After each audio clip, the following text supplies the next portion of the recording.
Even though we've had several personal state income tax go into effect over the past few years, state revenues have continued to increase. Do you favor additional cuts to Oklahoma's personal income tax rates?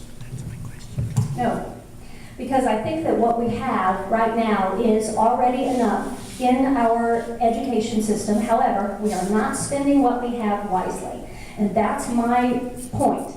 It was, let's see, Thursday. I met with State Auditor Gary Jones, and we talked about having embedded in the State Department of Education auditors, just like they're doing right now in the Corporation Commission's office. And that would be a way to make sure that we have that the resources that we have are being used in a way that will get to the classroom, and then let's hold those districts accountable so that they are going to get the money straight to where it will have the greatest effect and impact on student learning. But we have to spend what we have in a more wiser way that will have direct effect on students and instruction. I do also want to say, though, that as we look at this, we have to recognize that our teachers are continuing to leave to other professions, and that has to be addressed.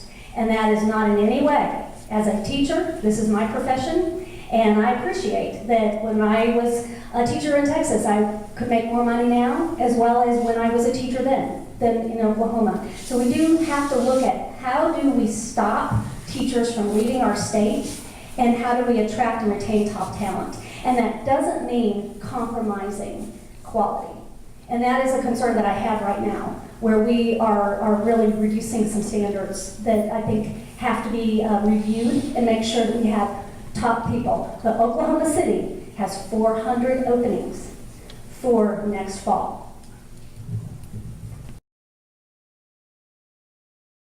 Okay, so basically I think this is part 2 to that. It is just a continuation of we've got to also bring in those with subject expertise. And the Kentucky model is something that I think we could learn a little bit from. I think we can be inspired by good things that are happening in other parts of the country. But what we have to be careful about is that we don't just try to drop something straight into Oklahoma without making it work in our state. We have a state that's unique with rural, urban, and suburban districts, and there's a broad spectrum within all of that. So how do we make it so that we are able to really achieve those standards? I do believe part of the way we achieve that is by giving good information then on the assessment piece, so that people at the local levels can make good decisions. So what that really means is we do need to have something like the Iowa Basic Skills Test that was a standardized test, very simple. You could have a paper pencil delivery. Public and private schools used to, do them alike.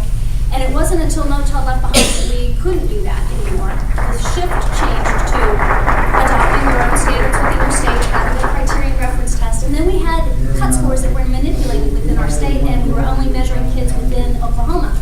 So people didn't know how their kids were doing unless they just had a perception of that. If we really give them a test, like a simple test like the Iowa Basic Skills, we'll be able to measure across state lines, and we'll know how to adjust instruction for those students early, not when they take the ACT at the end. What we used to have remember Iowa Basic Skills Test? We would take that maybe in about a week, and it was not a high stress situation. It was information that was used to affect student instruction. And we would use that then as teachers to give a different approach to better serve the needs of students. We need to get back to that.